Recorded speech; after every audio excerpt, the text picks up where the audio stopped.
Bienvenue à tous, mesdames, mesdemoiselles, messieurs. Vous êtes sur la FM Télévision, la Fondation Maloua, et vous êtes sur, bien sûr, le programme que vous connaissez tous de chaque dimanche à partir de 14h tapantes dans le journal d'Hélène. Je vous souhaite à tous et à toutes la bienvenue. Très heureuse de vous retrouver, conduite, accompagnée par la même et grande équipe depuis quelques semaines déjà. J'ai le réel plaisir de vous retrouver encore ce dimanche, en tout cas. Encore ce dimanche 18 septembre. Nous nous retrouvons après une semaine qui a été telle que vous l'avez souhaité pour certains et d'autres mois. Mais Dieu faisant grâce, nous voici ensemble encore pour ce dimanche.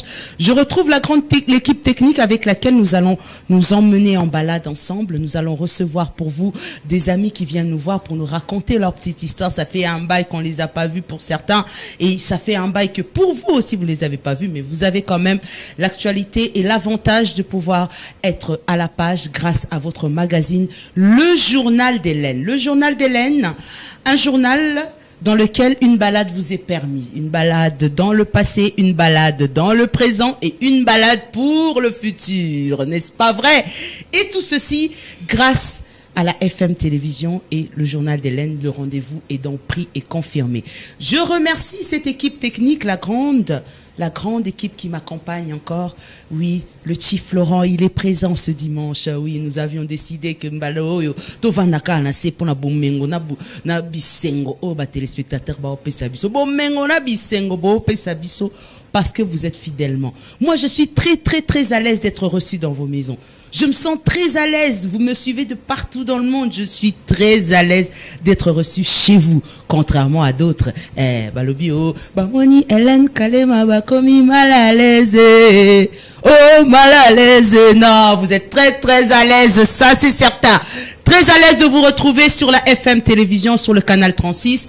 Vous retrouvez aussi cette émission sur les chaînes, sur les réseaux sociaux. Un grand merci pour vos commentaires. Continuez à commenter, à liker. Ne passez pas sans faire un coup de pouce. Ne passez pas sans commenter parce que grâce à vos commentaires, vos suggestions, nous allons faire le maximum pour le faire davantage, mieux, afin de vous combler pendant les 90 belles minutes que vous nous accompagnez. Je vais donc me lever. Aujourd'hui, comme je vous l'ai toujours annoncé, nous avons choisi pour ce journal de rester Mame Africa, de rester à la femme africaine. Nous avons choisi d'être à l'africaine parce que je le suis et je suis fière.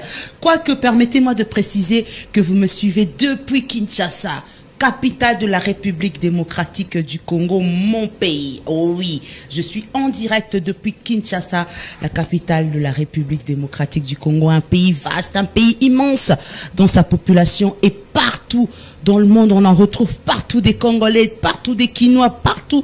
Certains encore se nomment des Zaïrois. Imaginez-vous, certains se nomment encore des Zaïrois. Alors, merci à toi, Enoch, à la prise de vue, d'être présent pour ce magazine du journal d'Hélène. Merci à monsieur Guélor Mouya. Oui, c'est vrai, tu as passé une semaine de stress. C'est pour tout le monde, c'était pareil. Mais tu es quand même présent en compagnie du célèbre Dan Cruz, Sacré da Cruz. Oui, le bonheur, c'est d'être là ensemble. Merci à monsieur Fabrice Matanda d'être là. Merci au frangin Nekiayaya Alain Kalema et pourquoi pas notre maquilleuse Anaïs Bokata. Nous allons ouvrir quelques pages de l'histoire. Comme vous le savez, nous aimons démarrer dans ce journal. Nous apprécions de vous ramener un petit peu en lecture. Nous démarrons toujours en lecture. Il y a des hommes qui ont marqué, des hommes et des femmes qui se sont battus pour faire de notre République démocratique du Congo une valeur ajoutée. Ils se sont battus durant des années, ils ont apporté une touche de particularité, de spécialité, de phénoménal. Et nous, dans ce journal d'Hélène, on ne cessera de vous lire leurs histoires.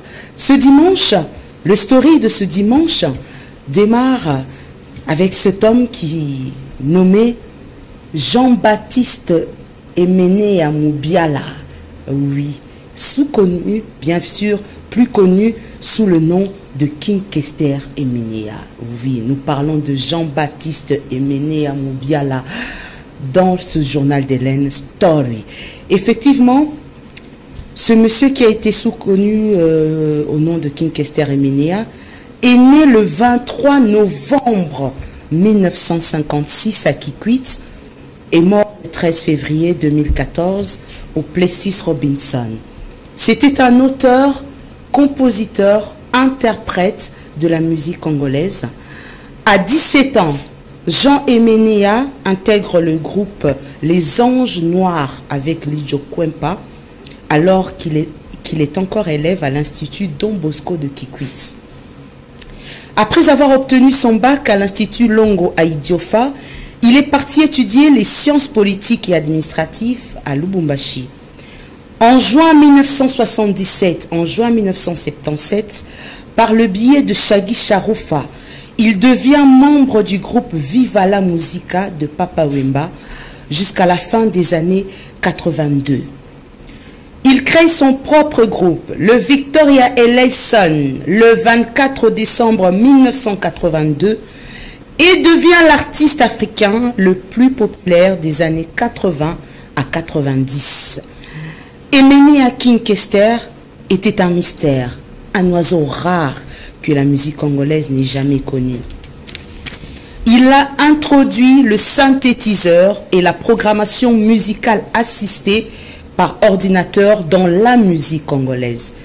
Je me répète, il a introduit le synthétiseur et la programmation musicale assistée par ordinateur dans la musique congolaise. Quelle fierté!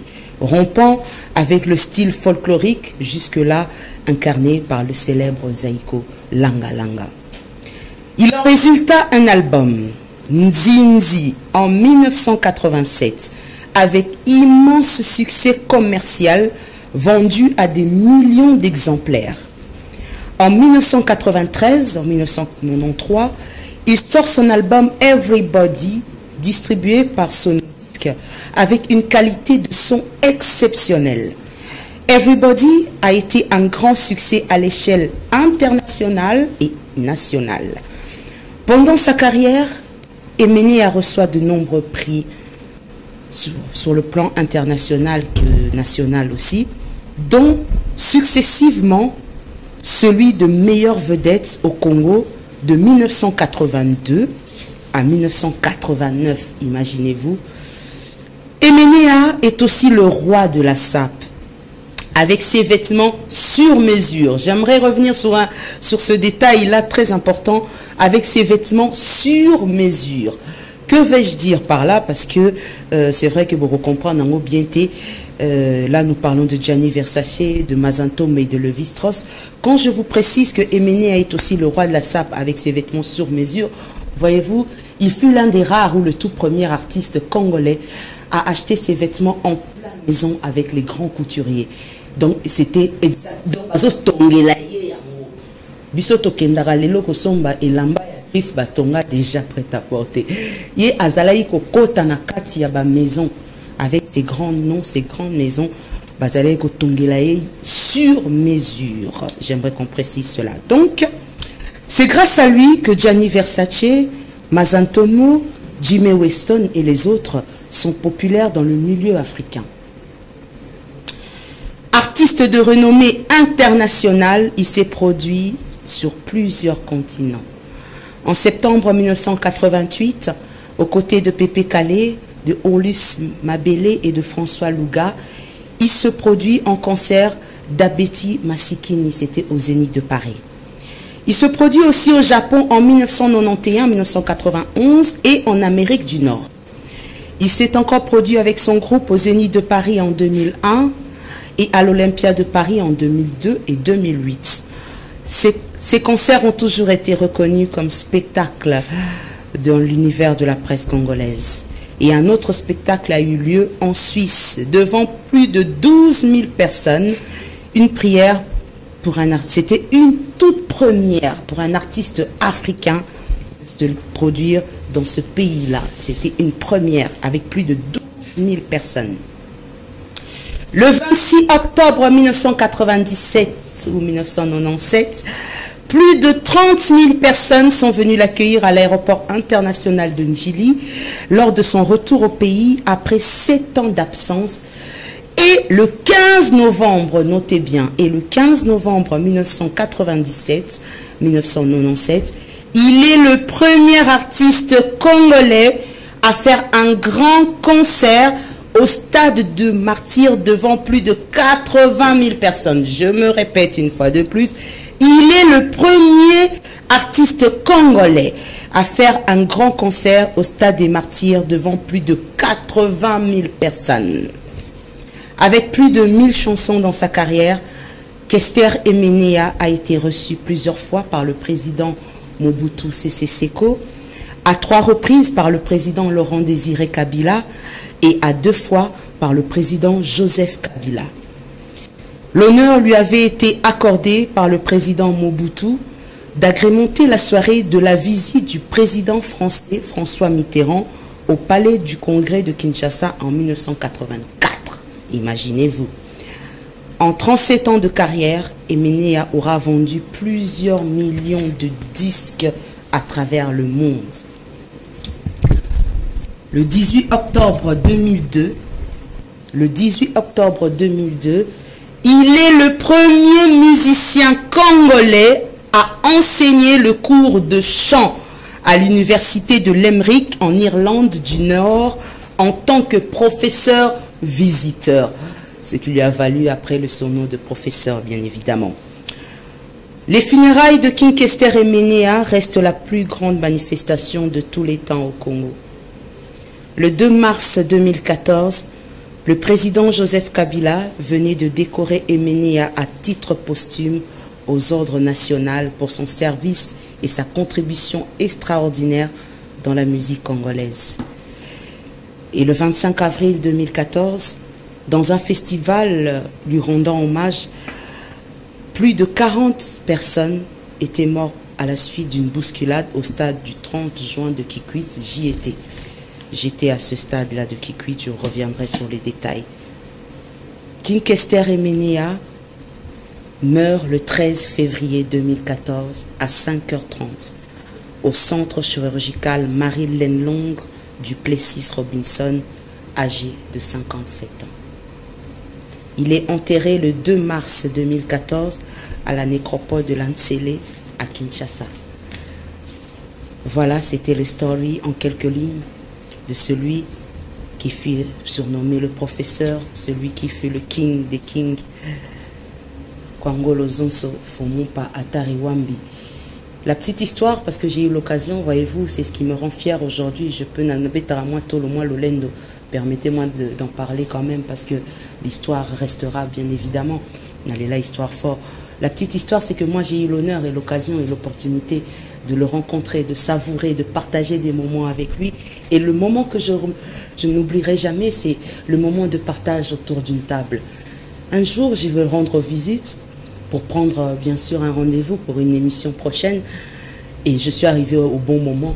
Et pas wapi Kwangolo Zonso Fumumpa Atari Wambi King Kester Emenea dira à sa frangine que j'étais pour ce côté Mpangi plus Pangi égal Pangi qui Pangi cité ça, me dira Leki Zela Tolianon Tobetanon chapeau à pape. Ah, nabi chapeau à pape. Ah, petite sœur, bah era chapeau à pape. Yara Tobeta chapeau à pape. Et je découvre en ce moment-là que Kester Emenea, contrairement à ce que j'imaginais, a bêta chapeau à pape. Et quel était le chapeau à pape? Foufoua Pembe.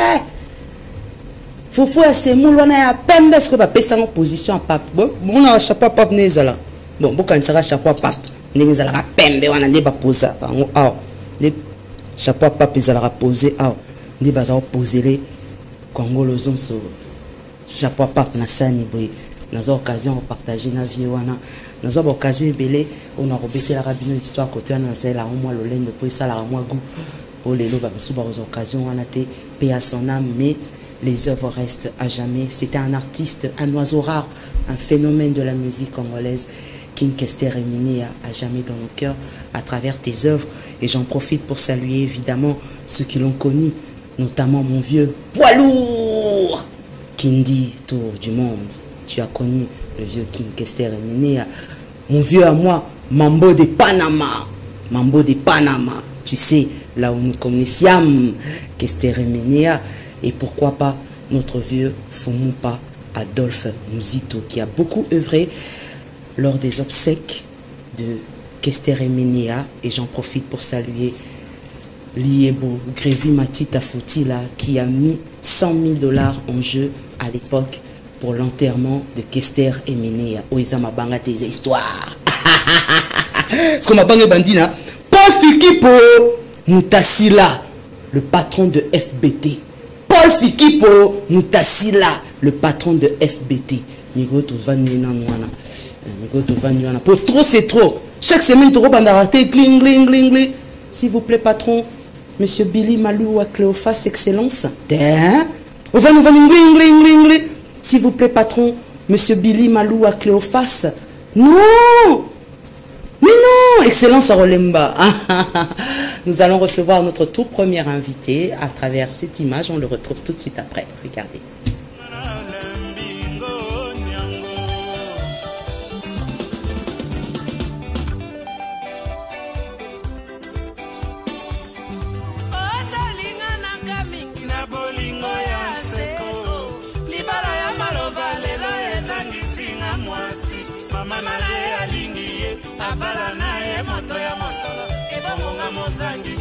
Suka wapiji yango mateme tindi ani mbombo betula mwana mama zembela ngo bolingo nanga zembela ngo bolingo hale batantu zembela ngo bolingo nanga Ambrosio zembela ngo bolingo litsene yeye zembela ngo bolingo nanga zembela ngo bolingo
Voilà, là, on vous a emmené à travers cette balade. On a retrouvé le King Kester Emenea Kwangolo Zonsofu Mumpa Atariwambi. Quelle histoire! Mais aujourd'hui, nous allons ouvrir une autre histoire. Je reçois dans cette émission, dans ce magazine, Un homme qui est pratiquement surnommé le Kester, encore vivant actuel. Ah oui. Ce monsieur vient nous rendre visite pour la première fois dans ce beau cadre offert par la Fondation Maloua. La FM Télévision reçoit pour vous Ascendant le grand Mavova Muntu. Ah! Ascendant le grand Mavova. Koulou, tout d'abord, on a pu se mbote, merci na déplacement aujourd'hui quand même temps, opportunité. Bon dimanche. Ah, vraiment très satisfait. Si on a trop, on a la mala cause. Moi, ma amie c'est qui t'aime quoi. Parce que la visite à Rémi, la radio chambre, n'a eu qu'un autre mot à sauter. Oh, vous visiterez? Ah, la Roma, on a comment imbalébélé. Oh, quand est-ce que la Roma, on a arrêté à la vie, moi pour aller moi le sambo, moi salutation. Et voilà la cause, nous avons nié à zate. Et si on a trop les lots, on a salle fort, on a rejoint cette invitation. Et que cette invitation ne soit pas la première ou la dernière. En tout cas, Euromina Ouranga, Hélène la courageuse, la plus aimée, la plus sollicitée. Le grand Mavo va au moment où tout en levis. Mais non, il peut y avoir une idéologie à moi, là. Nous, on a visité, à Tikala, on va pleurer à monter. Au moni, j'ai la Lingara Eming. La Lingara Eming, on a un grand frère. Tant on a salé un zembo, n'est pas côte tapé, mais on a manos à la clip. Vous pouvez imaginer que je suis le seul artiste. Sans génération, on a un mal à Moutouté, on a répété à Moutouté, Moutamon a la place, on a répété à Zati. Mais la salle va clip est belé. Quand on a mort. Autour de tout l'emploi, on a mis sous, on a mis en studio, on a eu Pinat, ok, Hélène la courageuse, le grand Mavo va y marquer. Au Camo. Mais si vous avez une génération, vous avez une génération. Ok, non, c'est-à-dire sans génération, c'est pour dire aux enfants qui vont dire mon oyemba, bana baroyemba, aya baroyemba, bamparabe barosani baroyemba, bana bayebake, vieux, iboso abeti basé inkanda. Ah, histoire ça que mon biso botami na bavila kati ya buluna. Tu es la vilantoile là, mais basé inkanda primaire te beti en runa. Kuna ndio bani basé inkanda primaire te beti seconde wa. Na vilantoile là. Ino vemo Kinshasa biso vemo vilantoile. Otala biso ba vila kati on vient chercher des boulots ici. On a bien un mort et l'autre côté. Mais tant est-ce qu'ils savent que vous êtes un intello? Vous pouvez vous présenter d'abord que vous êtes un ingénieur. Je m'appelle Raphaël Mzonzi du Congo, ascendant les grands Mavova Muntu.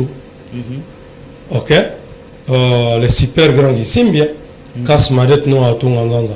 Parce que mon kilo masse à l'anglaise à Noé. Oh, masse. Oui, Noé. Noé, ah, mais Noé à Biblette. Noé à Moro et ambition. Noé à chômeur, Hélène. Tu connais chômeur. Oh, donc on va aller, il nous a voulu la deuxième délige. Donc on va aller à la Barcelone. Tout ça, bateau tout ça, na mokili. Ma baie est contente, c'est le, on vient se donner. Non. Oh, alors, tu vas aller à la Barcelone. On a tout de meilleur sur eux, au coopérer. Non, non, c'est la deuxième délige. Il y a eu maillot. Et puis, mais il y a une musique qui fait musique. On a une musique qui a Congo, on a une musique qui a pas mort à Moussou. Ah, t'es. Qu'est-ce que tu as Noé, tu as ma mère, Noé, le qui a au Congo, Akimi. Akimi ne Congo. Akimi avec une amie en trop. Parce que pas si. Donc, Congo. D'ailleurs, on a quitté ma mère. Donc, je suis sorti du ventre de ma mère directement musicien. Sans formation. Compositeur, je compose moi-même. Voilà pourquoi je suis né à Vilagat de Boulou. C'est là où j'ai commencé une grande primaire. Une partie seconde, je suis venu terminer, ramasser un candazole. Vous connaissez un candazole? Non, non. Diplôme d'État. Ah bon? Alors, c'est ici, à Villantois, là, que j'ai ramassé un candazole après Nzilazulu. Nzilazulu, c'est où? C'est l'université. Ah, j'ai ramassé un candidat, je suis licencié en économie financière. Oh non, soit bêta, université, bêta, Nzilazulu, l'économie va ebinga. Ma service à l'État, va ebinga, va master, va ebile. On se voit qu'il y a une armée. On se lève, on va major, ce sont mes amis. Bon, je les salue quand même. Bye bye, les grands Mavo Valelo, Abimé la bonne année en Zem. On est là, Bimé la bonne à Gindogi, Abimé la bonne en Zem, Batana Vazeka. Et là, ma bête. Et à ma bête, quoi. Mais aussi, le Belapé Banzem, bon, autre avant, Toyo Kayona, nous personnellement, à travers clip Oyo. tant bato ba ko mona olobi kester akinde ko nao na liwa na e ovanda ipe pamba te olobi fo yemba pour rendre hommage. Exactement. Exactement. Inspiré par quelle chanson? Non, je suis compositeur depuis l'enfance. Tozalaki na Jal Center. Na koti na kuti Vieux King. Vieux King anobe anga na kombo Raphaël. Kester abano ya manga très bien. C'est pas vieux Jal akufi na épée à son âme. Mais balé qui ne va ça va témoigner. Oh yebi Jal Center na côté à Flambeau. Hôtel Jal Center. On va misser belé ba bien. Ndé na kena komia na kutie ba bena mesela be moko. N'habite ceux qui paient avec Jean Katioko ce pena na ibarate. Pour appeler ça comment on a été. Tant on a continué à dire avec King. Bonjour, Rabia Raphaël, l'habite vieux. Voilà on m'a ascendant. Voilà descendant tout. Yo ça la erreur au numéro de la descendant. Habi même si mais c'est la B. Bon, l'erreur commise était celle de ne pas connaître le nom de M. Labé, parce qu'il est encore vivant. Alors, il a dit, ah, Pétioyo, vous avez mené. On a mené à mais ma mère n'a pas voulu. On a poti, à Mbele, tous à Guinae, à Singa, Evan de Monamo, à Mbele, Nanya Moningonda, Nanga, Aebi Sangayo. Natuni jana mena rompe ba moni yeteo avant yo yemananze mono na yeko sale skunze mboanga sokoti na YouTube beti Raphaël Munzonzimbu na YouTube omona chanson ba koma divangamene muto le boso na embele zai jour zo ipsi banze mbonanga shemu mema enakala imambu pourquoi pas muntu ya didi kinwani kendama anze mbona Omi manunga mena bulugumu shima enda mugifudi kenda mugifudi kimagena bulu pashe manunga na imi ona lingala nabi soki ba pensele kimingi chercher à éviter na mokile yanse mama na mokile na kwele kimpasi nde makanisi Navikala ingangu kendama na embelaye témoin monsieur Labé non je connais pas son nom avant na avino Raphaël tokuta na Maizaf atuninga ba projet na TV après ça inkana tokota gisalo oyo gisalo kunzo na chinois bien kunzo boulot parce que moi je parle chinois. Ah oui, mais c'est pas chinois. Je parle chinois, je suis interprète chinois qui ont construit l'hôpital d'Engeli. C'est-à-dire quand on parle des intellectuels congolais, des évolués congolais, il ne faut pas mettre de côté le grand Mavo Vamuntu, sinon vous avez péché. Mais parce que quand ces Chinois viennent ici en RDC, ils ne parlent pas notre langue. Avant qu'ils aillent pour la Mwanda Mbalingala, c'est un rasgo. Oui, qu'on les et là, il va te pas bisous dans un boulot. Le ballon, le chinois. Non. Aïe, bate. À mon chinois, soit à côté de Nzela. Ça va le bien, ni ha. Ok? À Rosa, ça y est. Ha. Ceux qui ont tout en chinois, comment allez-vous? Soyez ni homa. Cela veut dire comment allez-vous? À raison que ça là. Ha. Voilà, de bêtes qui barrent pas, c'est qu'on a né de l'aile en enfant. C'est la tenue, va ébi, arrêter dans la canne la boulot. Voilà la mienne. Eh oui, donc c'est ça. Mais est-ce que vous connaissez moi chinois? Les chinois, en tout cas, c'est comme la musique. Je n'ai jamais appris la langue chinoise. Je n'ai jamais appris à conduire. Je n'ai jamais appris à manipuler l'ordinateur. Je manipule l'ordinateur dans mon bureau. Je conduis. Je chante. Je parle chinois. Je parle chinois. Je chinois. Je la chance. Hermo, bon, on tant de mettre basé in Kanda, te que la zone de Zongi. Ça chômage. Branchement, les élèves en Bokoyo. Quand on est dans télé, pose à boulot à foyer Bamut. La boulot à la ligne.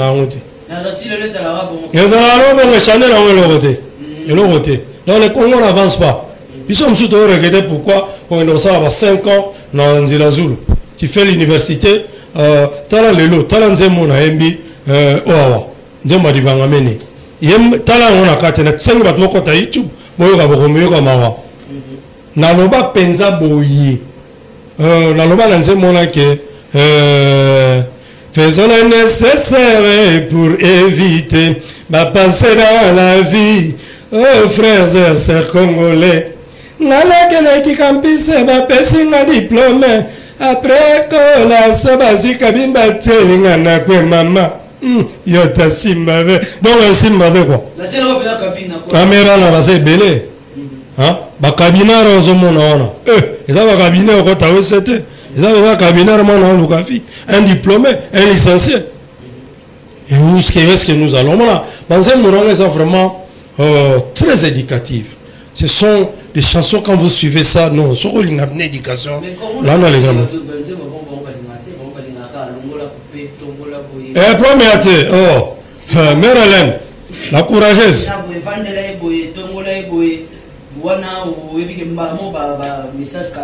Tu viens Zambia Zobata Salaka Zobana Moudamael, à Ebitina. Il faut Zobazala, Moudamael et Pazala. Tu reviens à ce système Yemana, Yumanasak, il y a un plan. Je vais retrouver Digaso trop tard à Sakoyana déjà, à l'Anaï Bouzoba. Et l'autre, c'est Kibara. Kibara. Oui, Kibara. Contre mi. Ah, Boula, non, Anouni. Parce que ceux qui acceptent des bêtises, ils se retrouvent quand ils vieillissent. Anouni, tu as passé toute ta jeunesse, hein, la futilité. Maintenant, tu cherches quoi? Non. On a Koufrobar. Il faut que tu aies Kibaka. Kibaka. Et on a le temps où qu'elle sert à Koufa, j'étais là, en face de mon bureau. Na kota na tale bemina lela. Na bimika wabona va na bureau na Tchebo. Notre chauffeur est témoin. Était là José Lozolo Lanzam. Aboké il est mon frère. Notre chauffeur est témoin. Je remets dans la kunanga bana nanga maman Joël Timnedi. Je renseigné les docteurs, de animé les docteurs, Clever Agessa, Agawana, Gina Nagiva, le docteur Bichim dans tout qui car. Donc à petit dans l'annonce. Esther P Mamvunzi, à petit dans l'annonce. Bah Judith Kembo. Judith Kembo, la petite sœur propre de Lina. On a quand tu as un paiement, on a déjà un grand frère, on a un vova. Donc on a vova, les grands vova muntu, malangue di lanzam, ingolo boy le bagamutu, nzamba simba kamo. Donc na sala nzembo, kakabo, na koti na bureau na yoki, na komi. Sango na yoki kingawe, notre réalité, et si c'est vrai, à ta victoire wapi, aime akeima. Donc vraiment, na salinze mwana eloko etinanga na kota studio yango na salanze mwana na kota studio na emanga moko na pesa instrument ngai moko anga beta na biye komela nga biloko na mina papa mate ngana le grand mavova nzembo beta na chango na kata YouTube beta kaka Raphaël Munzonzimbu Rosa Raphaël Munzonzimbu Rosa ma chanson éducative très éducative le grand mavova Moutou. Aujourd'hui nous a fait cet honneur de venir nous accorder quelques temps pour raconter un petit peu son histoire. Alors maintenant, suite à l'histoire Alexandre, étant ingénieur à part, grand responsable à part, Nandengandou le Sipo. Nandengandou le grand mavova Moutou a écouté Kendou le monde dans mystique. Bana nabiso ya sikoyo balingi mbo balingi musala. Alors so na landi le lendo na bana nabiso lelo. Robert répétition 10h à ça comme 17h. Au salé le côté na vie. Ya ba lo baba we la zama na mbeli. Le kwa na zana nyoso. Nzembo ezali, courage ezali, arrangement wa mnoso sala ngamuko. Nazo pusa. Bano ba roya orchestre na ngeza divangamene nazo komono na kindibu. Na bandibu na kina na ba Congo na biso tumba. So tumba nazo progresser leur kimbidi. Hein, je suis devant nous mais na bi progression na très bien. Alors na kekuna na yemona maman voilà divangamene divangamene ora bien na tuna laxini abino elaxi e kokisami ta on a petit dans le monde musical na mona boum orchestre divangamene c'est-à-dire e kokisami nene ko sala nzembo luki abele ngo batakonza sala on so côté na YouTube Raphaël Munzonzimbu romona chant pour kebuka zanzemo na kabela Congo central. Donc c'est un signe de remerciement. On a comme on n'a pas la je suis malade mais nous comme on a vendu on a même pour récompenser récompenser par moi évidemment. Vous êtes dans le journal d'Hélène, je vous avais promis une balade et la balade me fait commencer. Nous allons poursuivre cette balade, mais permettez-moi quand même parce qu'il y a Vandi Azaf connecté fidèlement branché. Chirongunda de Bundesliga. Chirongunda de Bundesliga. Yo yebi ou yebi ma solo eza kati kati. Donc solo la toujours correctement. Bon dimanche à Dona Monique, maman ni maman, maman sociale Dona Monique wana.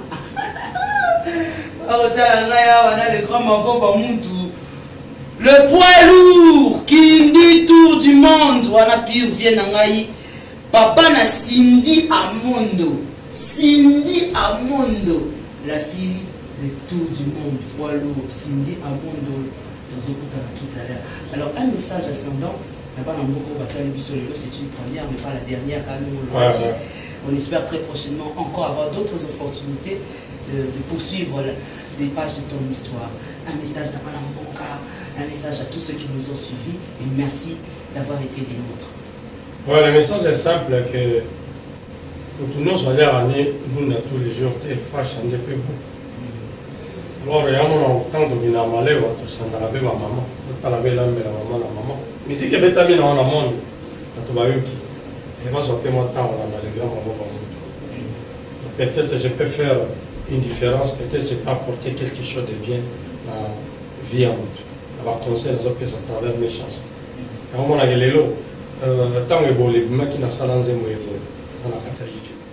Et le temps où le président de la République a décrété état de siège dans Sali Zembo et phare de Seigneur. Vraiment il est qui dans la chaîne nous soumet. Nous sommes dans un pays où les gens ne s'intéressent pas trop à la malade. Vous avez raison de dire ça. J'ai compris ça. Alors à mon âge, je suis non retour dans ça. Au pire, moi, ça n'est pas nous. Nous avons un grand frère à tous les Congolais. Alors, ils ont les grands en et ici, on a vu là. Ah, Tobeta Santa, on a vu là. Parce que nous avons les grands en boule. Donc, à mon âge, je ne peux pas aller frapper les portes. Non, mais c'est le ministre en excellence, on a des écrans. Bataille, il y a des informations. Pas par nous. Si on veut que je me mais si on veut que je me donc, si on a tout dans notre trou, ça dit que toi, là, à mon âge, je respecte tout le monde. Je ne crains personne. Respecter, oui, craindre, non. Pourquoi parce que nous sommes occupés dans le Congo. Mais nous, le bingas, on a le sens contraire, non. Mais le baba, finga, on a si go comprendre qu'il va t'aller à la route de mission, on va s'apparenter. Pas qu'on zappe tes finga, si go, au cas où on est dit, mais comment ça va, on va si go, pour y aller, on a été pourquoi. Hein? Ah! Ouais, moi, la sali, FRC Nyatabo, Naïmba, tout le monde soit des gemmes. Les gens m'ont appelé pour me demander pourquoi ils m'ont son habité. Moi, je suis bon, mais je suis peu plus fait ça. Je suis parce que nous sommes ça, au ministre, au député, moi je peux le faire. Parce que nous sommes au Congo, je peux le faire. Je suis en mesure de tout faire, capable de tout. Mais, ils sont au point de sauter. Pour moi, on n'a même pas chef à venir sur la moquille. Nous sommes un chef à famille. Ok? Jamais dans un chef, il y a venu, il y a quartier. Sinon, on dit que je ne ferai jamais la politique dans ma vie. Et on a tant de gens, on ne peut pas qu'il y ait un liboso, pas soutenir. Je n'ai pas besoin de. Attends, je non, pas bien, pas pas ça en bon. Ok? On ça la PGS. Non, nous avons tiens, on seulement promotion, parce que nous avons la RTNC, qui est une chaîne nationale. Et bon, on dit que nous avons une foot dans la chaîne nationale. Non, dans la chaîne privée, oui. Chaîne nationale, non. Il faudrait tous ans, on s'en sert à rien prochainement. Tout ça, la sous-babylone qu'on a tout compte à ma. Mais je suis encore dans la musique. Dans tout ça, la deuxième album, Foubi. Ils ont la Kimbala. Foubi Dougumoga, Lingoloba, Poussière Mata. Makalama, Makita. Donc il y a dansé. Il y a dansé, donc on a sali Mawezangambu, on a sali les grands Mavova. Les grands Mavova, on a sali Tony Ngana. Donc on a dansé Moko, Tony Ngana, na Teiban. Parce que moi je me plonge souvent dans l'éducation. Je me demande de l'éducation, de vie mon âge. Moi je suis un médecin. Ça peut dire aussi dans une année médecin. Je suis vraiment intellectuel. Je suis formé. Voilà pourquoi quand une chanson, ils ont mis la bêtise. Et puis je comprends maintenant mes enfants. C'est l'éducation. Alors, dans Saline Zembo, dans la deuxième album, Mawezangambu. Et si tu as un bateau, tu as un pan, tu as un pan, tu as un binote. On a la Covid, la souci, petit, on fait la souci. Mais oui, ça va, Bakeba. La sali, Nazumo Kanoya, Kolukano, Baby, Simba, Simba, Ngangampe, Aluka, Campo, Ale, sa famille. Et comme on appelle Sanga, Bombengo, Sengi, Papa, Maman. Donc, on a la Yamana, Lukango. Ce sont des conseils qui ont été clairs pour vous. Ouais. Nous nous levons donc, nous sommes arrivés à la fin de ce temps qui nous a été accordé avec Ascendant le grand Mavo Vamutu. Merci beaucoup. En tout cas, Bambote Nandaku. Et puis, Bambote, vraiment, et comme la mère Joël, dans Clever, dans Gessa, Animea, Zimmer, Animé, Docteur Bébish Mounantoto, Yena Nagi Vagana, Esther P. Mamvunzi, Maman Naï, Nabana Gimbango Nos, on a pissé Bambote, afin d'Anos, en tout cas, on a pissé Bambote. Vous allez avoir ces la passe en déception à la rater. Na pisse Bambote Mingi, non, petit dans mon propre. J'ai dit que moi, Aïe, ça les anciens, Naïlina, grand Mavo Vazoya en puissance, à la minité, Batutu, Oaï Bingate, en tout cas, Nakatia Facebook, Naza, Ascendant officiel. Nakatia YouTube, Naza, au Betika Raphaël, Monzonzi, Moutala, on est à comme mère, après ça quand même. Moi, de Bawa Moïsate, le grand Mavo Vamer, Naza Raphaël Monzonzi. Et puis, dans WhatsApp, Bobeta, plus 243 85 180 74 17 sur Komeninga. On se retrouve après ceci. Regardez.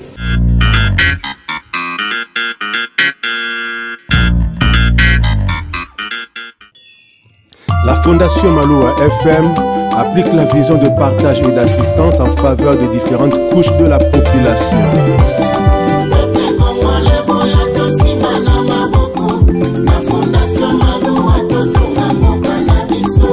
Fondation Maloua, Fondation Ezali, Fondation Maloua, Osalisa ba Congolais. Moto ya mayele pe ya bwania ya lingaka mboka na ye.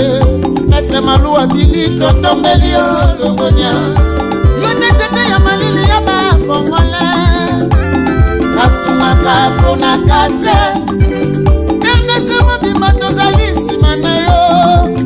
Fondation Maloua, espoir à ma Congolais. Congolais, boya tosima na maboko. La Fondation Maloua, totonga moka na biso. Maître Maloua Bili, mwana ya Congo. Président fondateur, ya Fondation Maloua. Coordonnateur national, tous pour le Congo. Mwana mboka, azwili kanisia malamu. Kosalisa ekosunga bana Kongo moninga malamu ayebanaka na tango pasi ya lelo tomoninga miswe Fondation Maloua mosungi ya bana Kongo. Maître Maloua azalika bonzamba pesi na RDC azosala misala ezomonana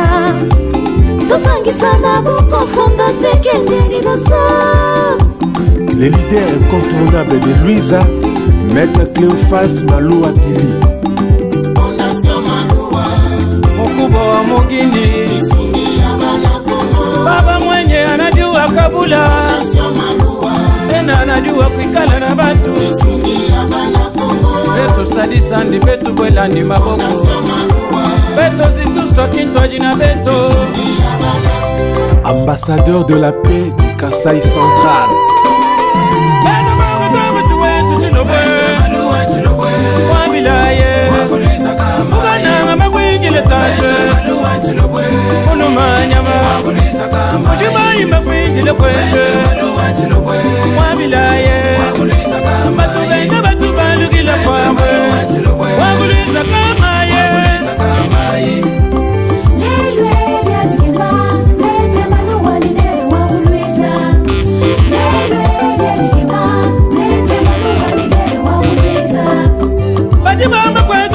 Chigale mwene wamune mwokwende majunda Maloua muluma wa mukaba Muntu wa mbolone wa kubilenya wadu wadwa Wabilai wa kufuka menje Wakwambulishe bukwa bisamba Baitu mutu ayipanda Fondation Maloua chisumu cha kwendele bwe Maloua kaimwimane wambulishe batoka ni bafika Wambulishe bapela ni babanji Wambulishe bana bashia ni bakamba Waguliza kama ye mwana wa Cléophas mwana mwangala ni ngandu Maloua wa mamu gatu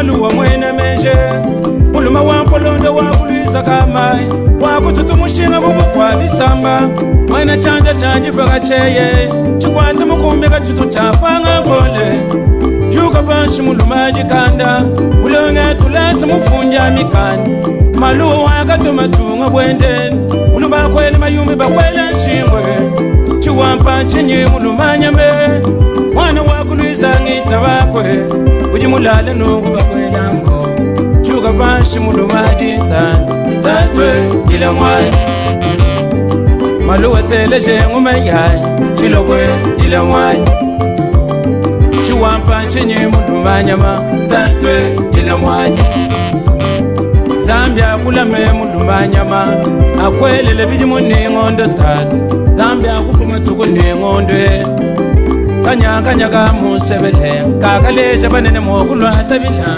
wakulwise ila mwai mwana wa mwanda mwangalangi tabakwe maluwe ila mwai mwana wa ngandu teleje ngumayai wakulwise ila mwai maluwe mweze manene mujitunga mwibaka tulaso kumwanda bene jai opitale minene tambwa banse na shuguluisa tambwa banse maluwa mwibaka tulasa bene jai kumujima imba kwijile tatwe kananga malandi kwa palugweba mwana jitumba kwijile tatwe chikoba chama samba kwa palugweba raitu mutwa ipanda fondasyo maluwa chisumu cha kwenele bwe makamba kwetu bene mutu batu balisanga biba na kuchikungu bakwile jitunge amuwa yo umayabila boya bujile elu nyinu leji chilobo chakwe maluwa omwande mwangala ningandwe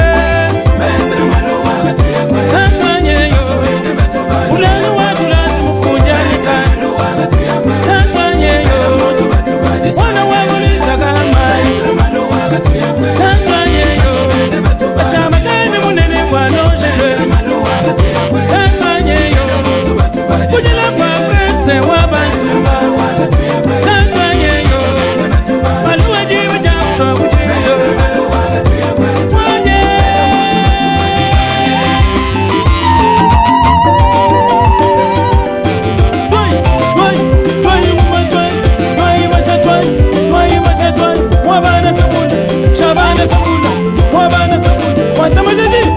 bakulu bakamba kwetune mwana mutegete utuwomba nguma bantu bakola balukusha onda somaluwa watu wabasanga bakole bakulu onda somaluwe watu wabasanga bakole bakulu onda somaluwa watu wabasanga bakole bakulu bakamba kwetune katende watumbile mwenu mwabaluvile mujiji yoyo ushimbaini kananga uchigaba majagaye bene kulwiza majagaye kukutu majagaye ona soma luwa majagaye uchisenze majagaye ukanenga chinsanga mukulu mukwate mokonyi mukwate chombe chongwa mwa chombe chongwa mwa chongwa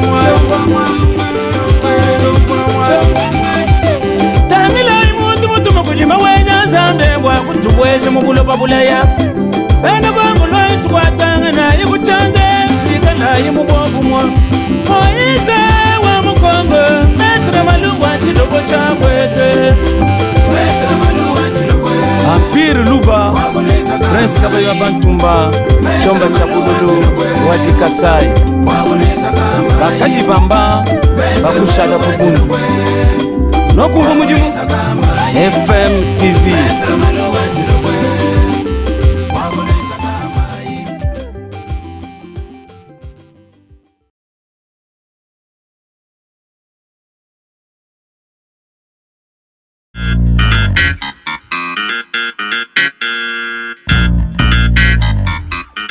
Ascendant, merci beaucoup d'avoir pensé à nous voir aujourd'hui. Bon dimanche à Jeff Capend.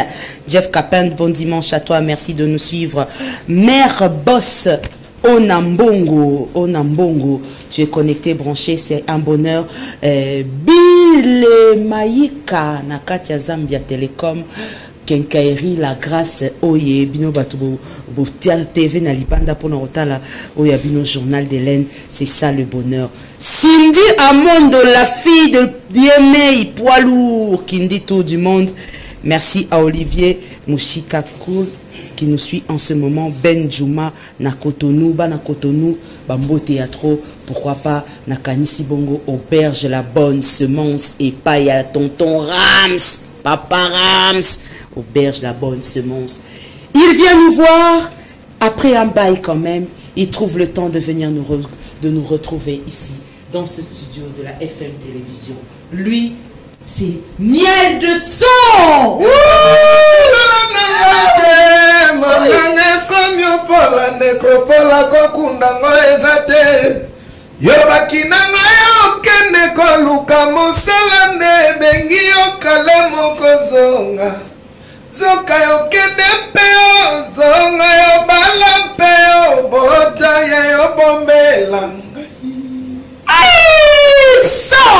Ça c'est Fidélité Zéro, je viens avec ça donc parce que je chantais ça dans ma voiture et puis quand je suis arrivé ici j'ai dit mais non mais le monde était juste, il y a des très belles chansons dans mon album Préambule mais je sais que c'est bien après une année ça continue à faire sa promotion quoi, voilà. Non mais tu as de très belles chansons parce que tu as une magnifique voix. Merci beaucoup. Tu as de belles compositions. Merci beaucoup. Des fois je dis à tout le monde que s'il faut connaître bien Miel de Son, il faut chercher à voir Hélène Kalema.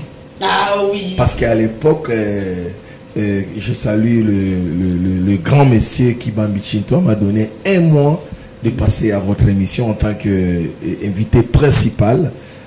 Par rapport, j'étais le meilleur chanteur de l'année. Mais aujourd'hui, il y a d'autres qui peuvent ignorer, mais je m'en fous de ça. C'est pourquoi j'ai dit il faut demander à Hélène Kalema. Quand vous m'avez appelé, donc moi j'allais voyager hier. Donc ce que moi je t'ai dit, je t'apprends. J'ai changé mon billet pour le 30 et puis passer d'abord dans votre émission parce que j'avais pas de place pour les jours suivants, demain et après-demain parce que je voulais voyager les samedis. Mais je me suis dit non, je dois être là et puis te revoir encore une fois. Ouh, quel bonheur! Parce que vous êtes parmi les journalistes qui connaissent très bien, je peux dire bien ma carrière. Et là où moi je commence, d'où je viens et jusqu'à aujourd'hui. Mais je sais que même de loin tu me suis et puis tu regardes comment moi j'évolue et puis je te soutiens. Je suis flatté quand je vis ton appel. Je me suis dit que non, bon, elle c'est ma genèse quoi, voilà. Sois le bienvenu Miel de Son. Merci beaucoup, c'est à moi de vous remercier. Alors je tiens à rappeler la petite histoire. Moi la première fois que je l'ai rencontré personnellement, c'était auprès d'Alain Pella, parmi ces artistes qu'on apprenait à découvrir. Et il a eu la chance et l'opportunité d'être nominé et bien sûr de rafler le titre de meilleur chanteur de cette année-là. Il s'appelle Miel de Son. Quand vous entendez sa voix, il y a de quoi. C'est où on est presque, c'est vraiment honnête ou bien non, sérieux, on appelle. Bien bidon de peu, vous allez moi talentueux. Non, talentueux, ça qui peut ébeler et puis presque c'est là qui est vraiment honnête. Corruption est là qui moins parce que les réseaux sociaux est là qui manquent. C'est là qui va CD na ba cassette ya VHS. Vous comprenez ba c'est là est qui yango mais est là qui pena que vous mona ba kulutu neti ki ban bishinto. Ba vandi na jiri wana papa wana mikolo balobi non c'est ces garçons là, c'est lui le meilleur chanteur de l'année. Donc et puis ils m'ont honoré. Et je me souviens encore quand mon vieux Alain Pella à Kenaki Poto ba période douana au sali premier anniversaire il y a émission na wana. Oui, c'était au Grand Hôtel de Kinshasa. Qui charge il y a orchestre il wana ba j'étais comme le remplaçant de mon vieux. À cette époque-là, c'était avec des grands chanteurs comme Mirage Supersonique, Ronsard Kanza, Dadi Massoudi, Dissolvant. Au monde qui a reconnaissant, on va se rendre dans la moto. Dadi chante, quoi, Zedebola, Shadow Bass, Azobeta na basse, Viestéo Bidance, Christian Solo. Donc moi je suis comme ça, je suis reconnaissant. Et puis je dis, Nzambe salanga grâce à Kozalana, jeune Netiwana avec beaucoup de talent, bourré de talent. Et puis j'ai aussi bénéficié quelque chose na époque wana et tout. Donc et puis après wana, lisolo awengeye na maboko na yo tovandi na ndako na on a bon marché. Donc je peux pas tout dire parce que ayebi belé. Ayebi toute l'histoire et soit bien notre terre. Ayebi mingi. Là va tu me sois vraiment bleu na CCI. C'est un bonheur de vous laisser bouler quoi. Mais alors ce qui est bizarre, c'est vrai que reconnaître Bama Stata Montagne de Congo na Bama Nisonga pour na Kamo Miso c'est Bungi Meyo, c'est normal vous allez partager du temps. Mais bouffe, l'apogée se présente dans l'orchestre Wenge Musica Maison. Wenge Musica Maison Mère. Et là tu carrément c'est ça que j'ai fait toute ma vie, 13 ans quasiment, 13 ans. Donc je me suis connu dans le monde parce que elle a sali premier vocal dans ngai wana ya José Kongola mibe kolala vula kude kono kokwe kole kakampena mo pepe na baza kibolingo na ngai toko vanda kino liwa na beza kyo montema na pimela kyo ya gote mawani azalinga boye otiki nga kidiba na lembi yo na baye yo bolingo na kitona yo atakongenga kalokola mizato na bayo sina bayo katuka kwenda chu na bayo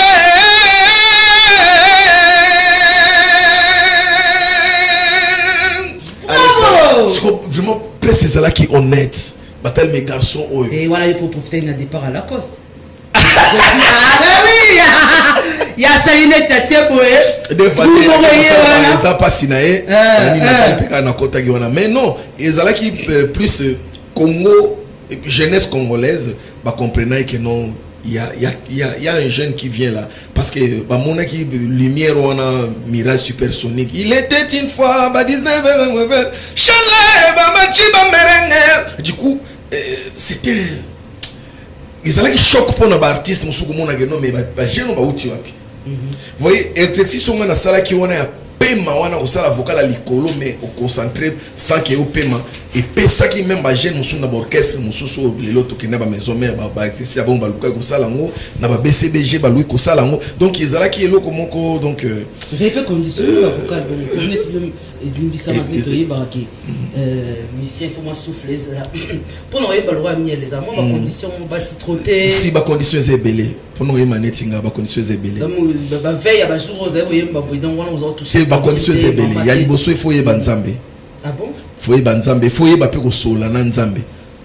Ayebisa yo ndenge ni faut puiser yango. Parce que lelo moni à l'époque là baloba ka no oh na bima pena que chanteur wazana souffle makasi.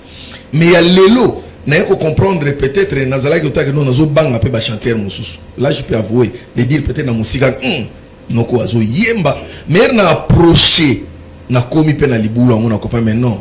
Mais miel na voix puissante dans les gars montre yes là gars peut-être donc na ba début on toujours ba secret ba studio mingité na studio ils ba drop yango monisco biso to yaki na eloko et ba pesio que chance que ozo yemba vocal parce que les avez vocal les bosso na yemba que non mboke yo kanga na so pe na tenga no so na kina makambo bo dropenga ba rolo ba no te tigaka ka ozo kongate na concentrer mon bala mo banda début na zo ke de tina silisi et na vandi donc na moni ba ingénieur ba tutu non bimana yo na ki nzambe na raté voka c'est que quantité et na komi na cabine ba bisa mais papa oza démon tozanini wembi vocal la mulai boye o permité likolo tiers zobima donc nzambe ya liboso fu boye ba nzambe ya mibale za discipline de ngolobi wana pas trop de femmes artistes siko biso bato likolo pas trop de femmes. Mais toi, vous avez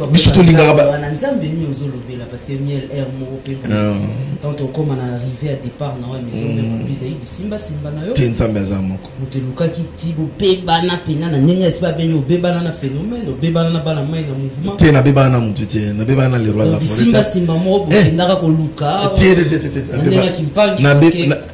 na bebana na mutu te na bebana le roi de la forêt te donner un très bon terme na vena ngai wana vena ngai ya voilà to soigner na biso banda jour à mon ngai na la zamba playa na e test jour to soigner na e ti lelo Kalema ngana za parmi pour ne pas dire le seul mais parmi ba artistes yo oko fêter oko luka na ba réseaux sociaux nyonso oko kota na internet e bomba makam otiko mona émission mo ya miel te o azo manquer les rois de la forêt respect to okomona proche ya miel mongo boye o avandi azoloba mabe ya les rois la forêt parce que en entrant directement j'ai commencé à expliquer dans le monde où bazota la biso qui était la personne il y a Hélène Kalema qui me reçoit dans son émission parce que j'ai toujours été reconnaissant. Je vois du mal il y a cause à la ingrat dans mon toit ça là quelque chose pour la vie na yo.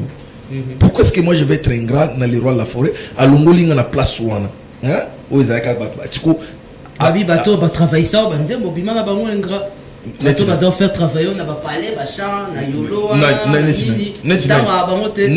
nani neti na petit na Paris match to travailler na lemba zo na ndako na Paris match a travailler na ba master belé ozomono wana ba nini ebele bango ndi baza ba ingrat meti lelo epa na nga yaka.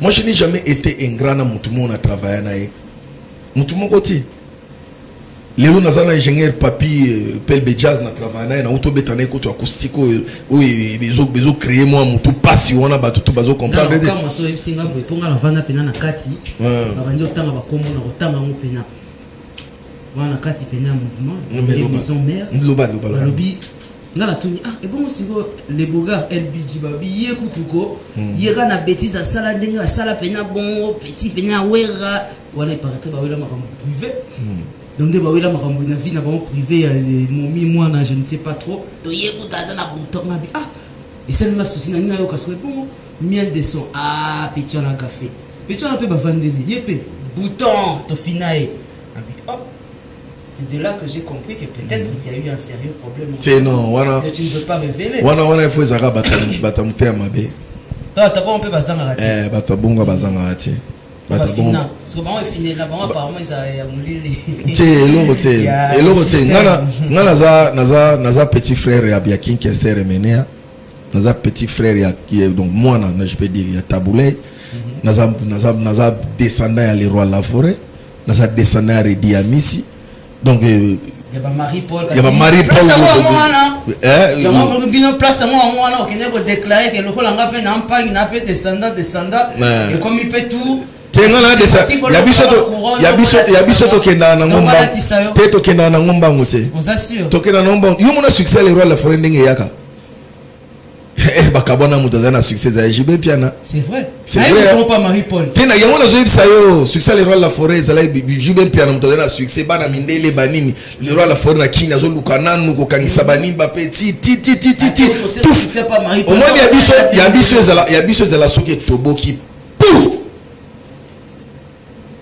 Kalema. Non to pesa ko senga rango. Ils ont quand même couronne ande ko senga rango. Na lobby. Ya on va ça pesa tabulé. Au moins couronne wana.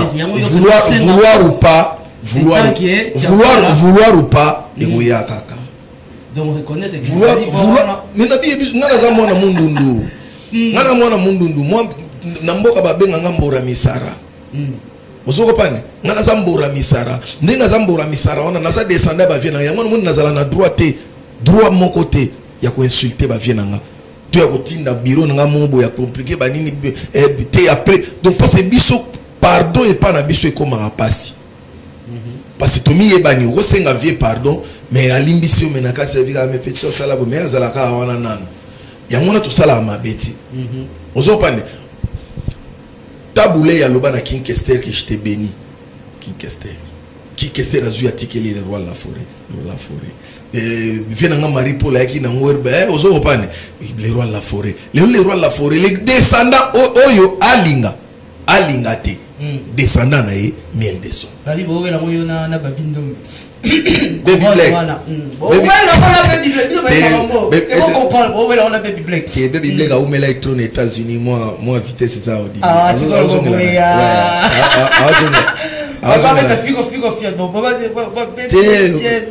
na biso ya kalema ngana uti na auto pesa bango elo mona acoustique wati eba bisenga ke no ndenge za boye makamuno ebandi ngaki ya solo te makamuno ebandi ngaki bo sava bo pesa ngona na yo kangona acoustique mokili mo obiye poche pemi ezaki osa promotion bo il faut bimisa mais na pesika acoustique eke yango moko on les a témoignage à liboso et que yango moko sans que na pesa ta ni régisseur ni na média donc yango so na vanda bonazolo ba merci na bato nyonso o basungi ngai pour la promotion ya plan wana siko batongo banani Mili Mwanzambe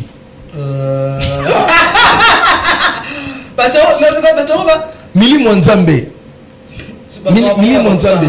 Mili Mwanzambe kasi bino nyonso oyo ovandaka botali kake non neti registre na biso mona okotala biso no webi ke na acoustique wa na beta ronga ke meno mais chez nous mbali boso na koma mais azu yango ndete na mona ke loko ngo za mystique na télécharger yango na beta ngo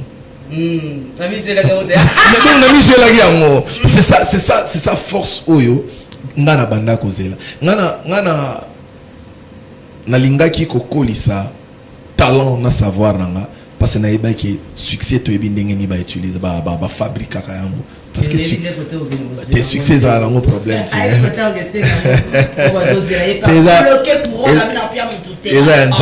mais yo finalement rien au pire moutouté voilà.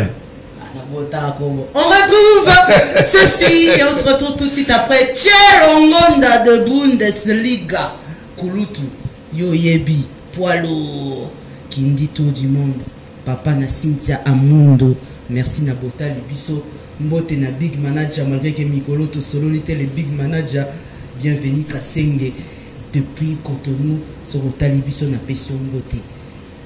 Voici ceci et on se retrouve tout de suite pour la suite. Regardez.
Voilà donc Biloba Loba. Ah, Biloba Loba on est où ça? La Biloba Loba va netto auto Loba mamuto ba toi na ba lobby soki nini kasi ngo na Biloba elo zobo mamboko Biloba Loba.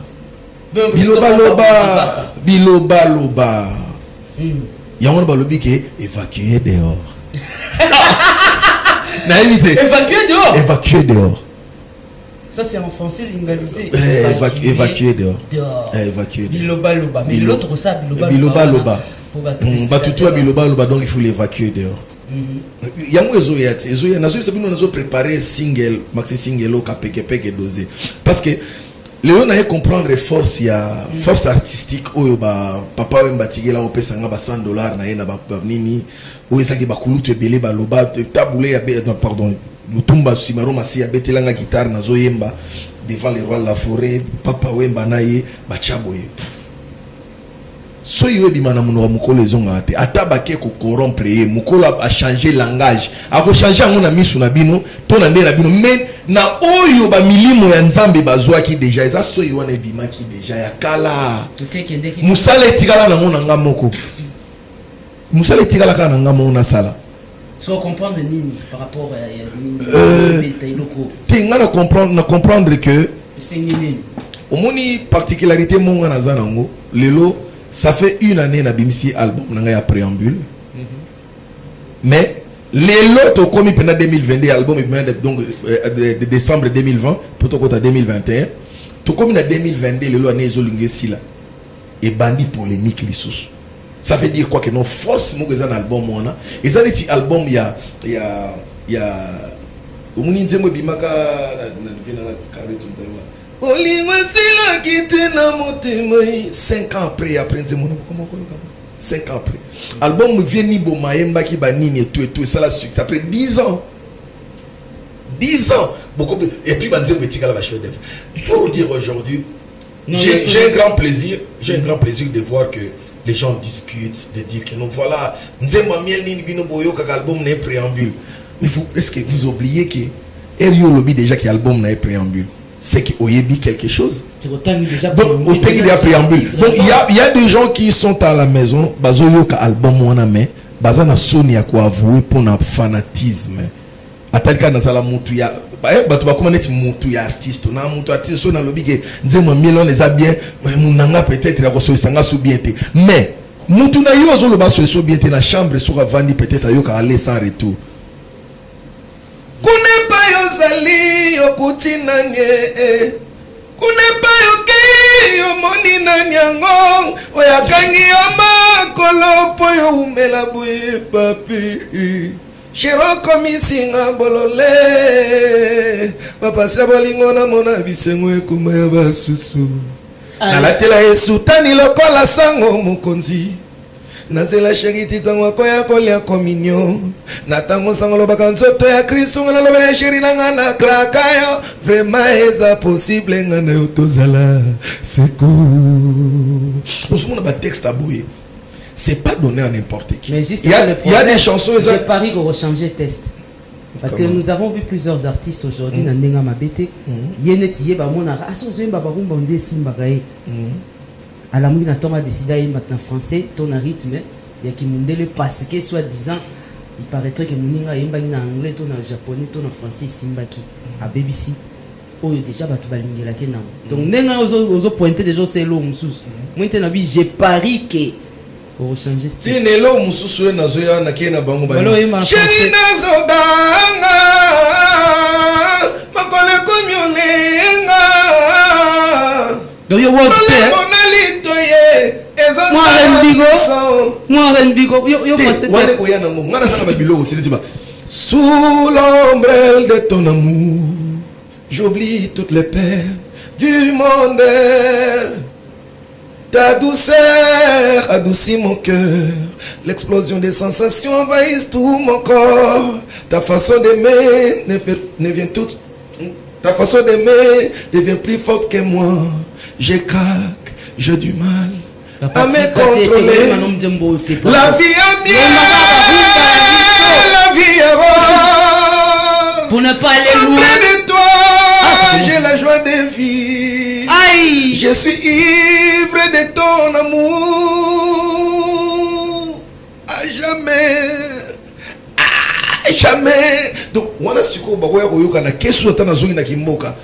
Nazala babilo mususu na préparer mikolo. Yazala izamwa mabe. Izamwa mabe. Parce que c'est ce qui est arrivé au cas de Ferrigola. Les deux chansons en français n'ont pas connu la tantôt Batbazaï Nango. Non, peut-être des fois. Et on sent qu'on le reconnaît. Aïmba Nini. Aïmba Nini. Aïmba Kina. Oui, français ou bien il y a. Aïmba Kinaba. Donc, le titre les a échappé à moi, et tout, voilà. Mais il y a un monde de Pessaï sous ma camboire au Saranate. Parce que maman, vous avez cassé un jarul. Ça modèle.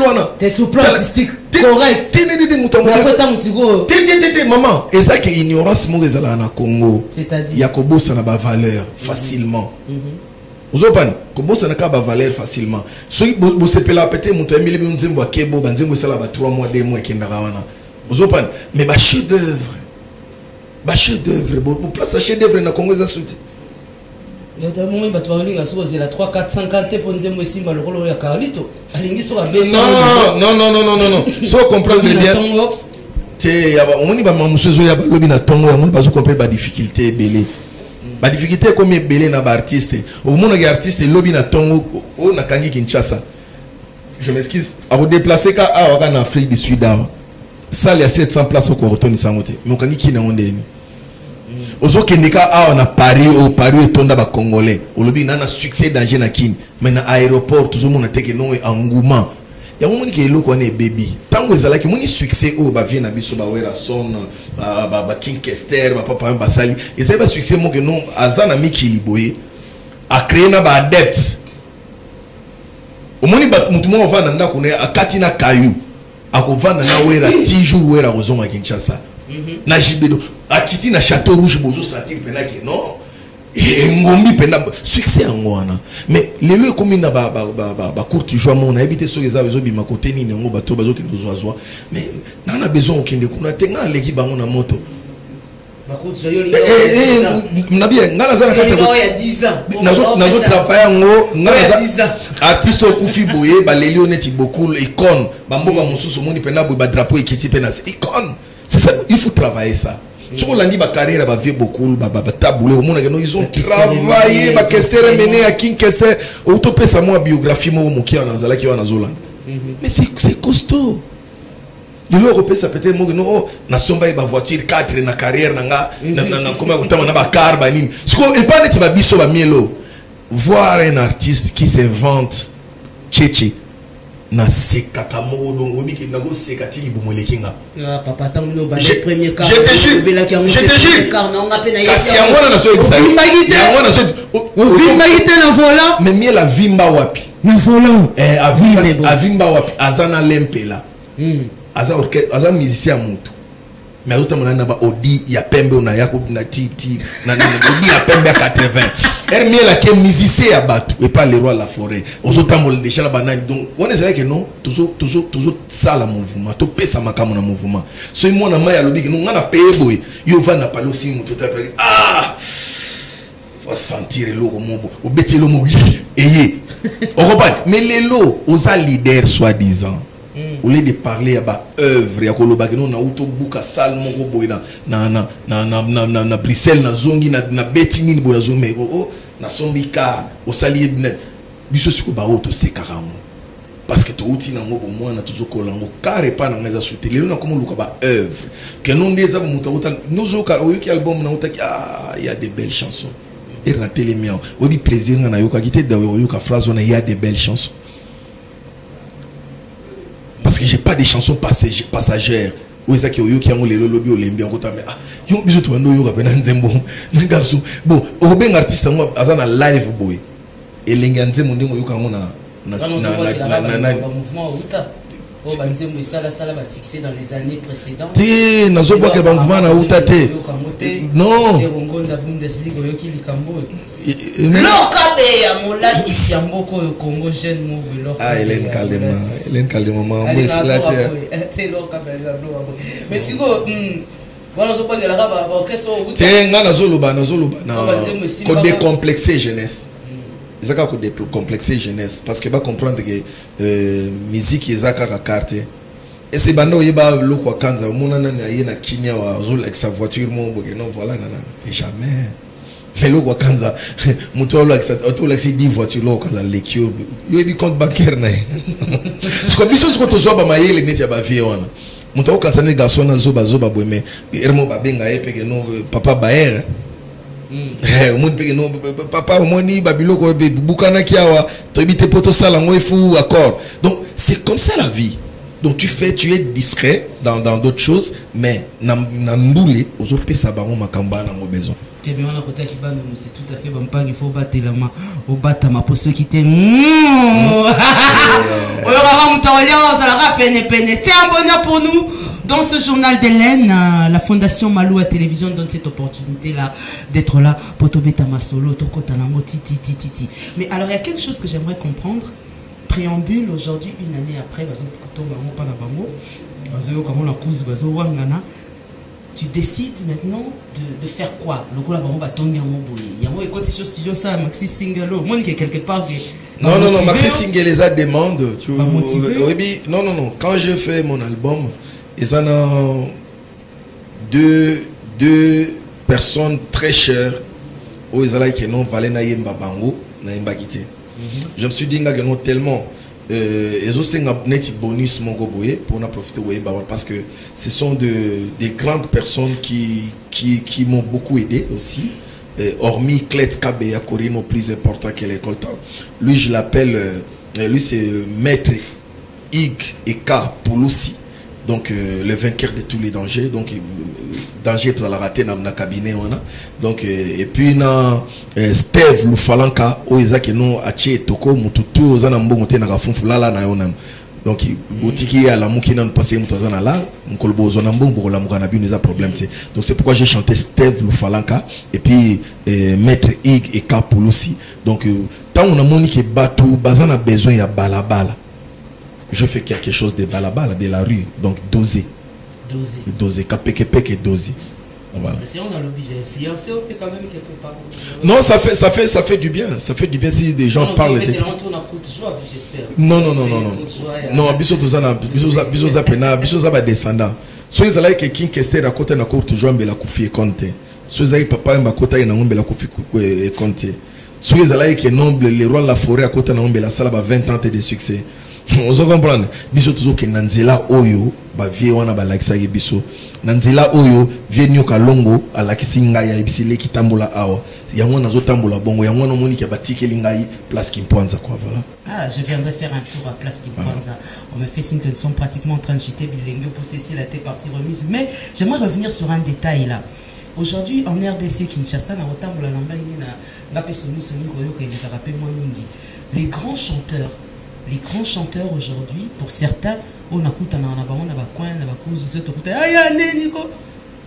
parfois ils se sentent un peu délaissés, abandonnés de voir que la grande chanteuse est synonyme de grand succès, la grand succès. C'est-à-dire que tu peux être un chanteur moyen, mais bénéficier d'un grand succès et au regard de Congolais, tu deviens le roi de la musique. Est-ce que tu penses que quelque part, c'est comme si on dévaloriser Pémoussa, bon et grand chanteur. On n'en parle même plus d'ailleurs. Aujourd'hui, chaque fin de l'année, Tobé Tassouli Soloté, qui est le meilleur animateur, le meilleur chanteur de l'année, la meilleure danseuse. On n'en parle plus, même de la meilleure animation, la meilleure animatrice, tout ça. Parce que je sais que Kebino, Tubobani Moussala avant, bon, mais Koboyate kopesa bande ko mususu bazo banana sima bino conseil ya comprendre pende ni ko salamo. Donc c'est ça que nazota la velo mo ezana jeune mo aloba elo mo le monde part en couille.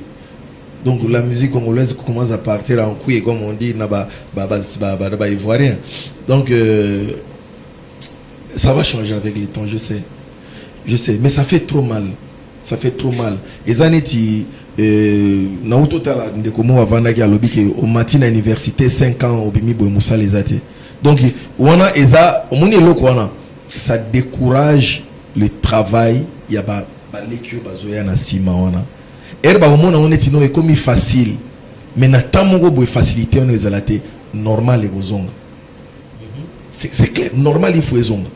Normal egozonga siko tukokoma keno na Congo ba chanteur baza susu te. Peut-être influence les autres dans le Libanda. Beaucoup comprendre que il y a des multimillionnaires pour neutraliser les Congolais. Peut-être que politique, ils sont forts dans la musique. La musique n'a pas créé un grand leader. Qu'est-ce qu'on peut faire pour neutraliser le côté de la culture comme faible? Non, tout le monde miseto tindi ko pesa batu oyo bazaba bazana force te na nanité makambu moko boye ba mata pour ba ko mata likolo na se ba o décourager et ça n'est pas ba bibisa éducation ya ba africain ça vient de l'Orient ou de l'Occident. Et bataille que nous il faut pas baby ça sur éducation africain ba bouture biso après si go ba comment coloniser biso parce que toujours que les gens envoient à colonisation mususu mais tout ça toujours la colonisation sans les savoir il y a mon bazo linga bato ba linga ka musique ya Congo te ba banina ko combattre biso ya ko solana ba ndeko na biso moko ba komela biso ba combattant ça vous ne voyez pas ça Ça c'est clair. Sokoko abimi. Mais Sokoko, pourquoi tu donnais d'abord l'argent avant aujourd'hui pour dire que non, Natiki, Boina produire Kofi. Donc tu as d'abord étouffé ou détruit culture Nabiso. Après, moi je peux pas aimer des gens comme ça. Moi je suis content de me mettre à 100 000 balles, j'ai dit je prends pas. Papa, c'est que peut-être j'allais bénéficier de mon Kletka Beyan, na Zenito te préparer entre bêta peut-être n'a bénéficier plus que ça. On se comprend. Les longs dans salle mouvement na ceux ni non les qui ont tourné bien, mais déjà les mouvements peut-être qui tourner à Europe to zongi pe baning. Donc je vais envier na moi 50 tout 100 000 là on a. Soit na 5 ans mais pas na vie na ige pour ça au pesanga. Soit na dit que Kletka Beyan na bi vie na besoin 100 000 avant ni pena concentrer alors bi na zo tinda petit na 100 chaba rotinda ngo. Soit na sengi be dani lufalanka que no 100 chaba rotinda ngo. Donc pourquoi est-ce que na landa mutu o ya détruire musique après les on a le bakeno yena commissaire ami. Je suis contre même le président de quoi, le mauvais Kofi Olomide, comme ça, Sokoko Aminae. C'est la même chose au Ezoya Lelo, na ba réseau na biso oyo, réseaux sociaux, ba comme ici ba star ya ba réseau. Mais live boy tellement. Na okota ot na oti na ndako na nga na gangite. Na koti na nanu na pession twaka. Mais artiste nous so ya ba neni melo momo. Allez mon web ça yo. Mais c'est ça qui tue notre musique, c'est ça qui tue notre culture. Ce qui tue Ezo Bomani Nabino, pardon, je m'excuse na ba rapidité, profession Nabino. Mais ça ba chronique mon sous ça y a ba polémique y a bozo ba boina boé. Et comment n'importe quoi parce que réseaux sociaux. Mais j'ai confiance na ba congolais, na ba mourir bonne musique, il y a partout dans le monde que balinga ka tilelo kaka ba bon o bazoyo ka tel pene que non c'est réfléchi et nazoya a na betoli solo mon que je m'excuse na kuta na film ngo na coin on a toujours sola azoyi ça que non udiki yesana banzo mususu ko mu pesa ngakanda mais to yuka mu mikolele kia odumba to tupe nganga pe na sepela nango mais on a siko eza banzembo ya koyoka herbo za batu ebele mais ero komi na ndako yo moko funa yoka banzembo net ba sans retour. Nous qui disons on a bien senti pendant que nous s'est retrouvé banzim bayoka na ba casque au gouvernement de s'allonger dans beto ou taille musala na ebisinga que maman ça va changer. Ba congolais ba comprendre ba comment na litoi ya koyoka ba grand chanteur lo yengi on est ici là nango. Lo yengi on est ici là nango, c'est sur ce message que nous allons boucler la boucle. Je tenais à préciser que c'est très important. Aujourd'hui, nous prenons, c'est ce que nous disons tous les jours, bozo zoba valeur, bozo kunda, bozo zamabe, bozo tombola. C'est ce qui tue le Kinois et le Congolais dans tous les domaines confondus. Dans les prochaines balades de votre journal d'Hélène. Heureusement que nous avons comme ça lettre de la Fondation Malou à télévision, à la fin de l'année, où organisé remise des trophées Bilokwanezonga. Le rôle à Billy Cléophas Malou à notre excellence. FM télévision. Je voulais profiter peut-être il y a responsable. C'est la Fondation Maloua. Oui, la Fondation Maloua. La Fondation Maloua, oui, merci. Monsieur Billy Maloua Cléophas. Billy Maloua Cléophas. Mais ils ont congolais na Murambo ça se voit comme ça. Naïpe na boye et ça individu. Mais à ça les locaux donc caméra ils ont filmé bana kin bana poto bana monde entier tena lo ba prix peut-être ba nous bana parce na yebi prix nango donc ça tellement cher na kota na ba maison parce que na za la peine moi bilingi ya koluka moi ba biloko na kota mais on a koka osomba te po iliki cher makasi et du coup fraîcheur moko ezawa na zo l'émission non mais on sala mouvement mona la ta t-shirt boule que non ah le malgré ta dimanche yango mona ko ta plateau moko boyene mais na qui pour ça vraiment donc il va récupérer sous blouson ça na car betane de King Kestel pour nous sortir Malili en tout cas encore une fois l'honorable que Dieu vous bénisse il faut bolinga komune bozo linga wana ya on a dit que na ba mourir bonne musique ba linga musique ndenge ya komatisa Congo qui coupe sa chance dans n'importe non coupe sa chance dans motoza musique monter parce que biso nous sommes le Kakolia mais Fondation Maloua coup de chapeau Coup de chapeau. Tadi Moussansi nazo benga ngai trop bani na pesi mbote pas zaza. Pour na beta li la génération. Ah ouais, Tadi Moussansi. Na pesi bambote donc par là je vois déjà tout le monde comment chiter donc je vois Thaïs Nsiama Aigle na pesi pe bambote place Azali. Na pesi sous souvenir na ngai Max Moke MK étanchété, ba bon dimanche na yo. Iba Claude, mon vieux Iba Claude, José Calvanda. Elle chante Chantal Abakwer. On a bazar vraiment les sages, il y a les abeilles de miel de son. Donc tout baling comme on a mouvement na bango les abeilles de miel de son mercredi, vendredi na rond-point qui pointe zawana. Soko yeko zo balka rond-point talika dikolo on a panneau nene parce que ba pesi biso siège, ba doter un siège. Ce qu'on a talipé tellement de répétera des jours na pesi pe bande go mususu ba ko solliciter. Des jours mon quoi on a pas bâti comme jour nanga mususu vide mais ça siège nanga bandeko ba bando beta on a pas respecté pe matos otochi on a pas ça un peu coûteuse donc pour na lokumu ya musique ya Congo mais na hérité on a ça iloko vie nyoka longo muto apesi ngai donc alobi ke mwana yotikala awa mikola na nzela ya courte joité la nanzela oyo ya losambo mwana katolika nyoso okene malamu donc il a commis au sentir que ba patron de bazoya wana la zela ba be ke ba be pe donc ba be ba la bon ba be wana te biso to bana basango biso to sambe la carte to bana basango quoi voilà donc c'est un peu ça. Merci encore une fois Hélène Kalema donc je ne cesserai de témoigner de votre soutien. Tu m'as soutenu beaucoup de mon début à carrière nangai nazalaki pas venir dans mon choix tina yena ba wenge donc na lobarango donc na mela maïté na mela soité jour nzambe a kopesa ngai bozu na habité sur aux Hollandais mais bien qu'à comme une agine je sais pas. Grande fille, elle a 14 ans et sa petite sœur Erika, je les embrasse très fort, ainsi que ma maman chérie Joséphine Barouti. On se lève donc parce que nous sommes arrivés à la fin de ce journal d'Hélène. J'espère que vous aviez apprécié, j'espère que le rendez-vous de la semaine prochaine, vous serez là, partie remise. Le gros voyager. Bon, avant voyage, nous sommes au talon à siège. Oui, au siège. Nazana Nouana, donc Nazali, donc je crois que la fin semaine prochaine, nous allons voyager. Donc tant on a Rozonga, on a vraiment les abeilles pena, tout métier dans un style acoustique. Donc l'acoustique, moi, pena yo tellement linga mambo ya acoustique, donc tu repères moi pena ndengezali. Mais va continuer qu'on s'abonner à la chaîne YouTube Yamel de son officiel. Au pays au côté na YouTube, je sais donc la chaîne officielle Fondation par là donc il va à Paris, antidote de bœuf de Bafor, na zongi déjà au région de Ngalen Katanga Katangé, Tony Dalai Lama, donc le conseiller spécial Roger Badjoko Bino tout dans Paris. Na bo sente Palzileri. Donc on a pu sur Bambote Place aux Arts, donc B2O, na Palais, Bambote Place aux Ali, na Boussan Petit, na Ngambula Mokeseni, le bureau privé, Landry Mawala, voilà quoi, Dodem Benza Tripoli. Merci beaucoup. Merci, à la semaine prochaine, restez scotchés sur la FM Télévision. Ciao.